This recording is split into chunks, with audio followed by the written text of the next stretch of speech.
Morning! Good morning everybody! O sige na nga, may mga nagtatanong paano daw mag points to coins. Okay, points to coins tayo ng 100,000. Okay, pindutin mo yung points. Tapos, withdraw now. Tapos, nakalagay kasi GCash. So, ngayon dapat sa USDT tayo. Pindutin natin USDT. Ayan. Yung USDT, itong code na to, galing yan sa code ng coins. Okay? Pag nailagay mo na dyan, sige, lipat tayo ulit. So, kunin natin yung USDT code ng coins mo.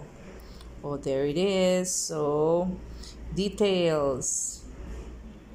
Top up. Ayan, top up. Tapos, kunin mo yung USDT code. Tadan! USDT, ayun. Tapos, copy. Yung USDT, edi-copied na. O yan. Tapos, pupunta ka na ngayon dito sa pink points mo. Tapos, ilalagay mo withdraw now. Tapos, USDT. Ayan. Dito sa USDT, ilalagay natin yung ating code. Okay? Ayan. Kunyari, ubrahin na natin. Select. Madi na naman. Anyway, yun, ilalagay mo yung code na kinuha mo dito. Kung wala ka pa kasing code doon, kasi sa akin nakasetup na yung code eh. Galing yun sa coins, ilagay ko dito. Okay, USDT.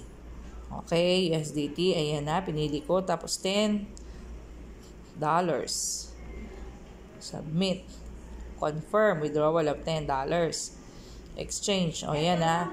Jump instructions. Exchange.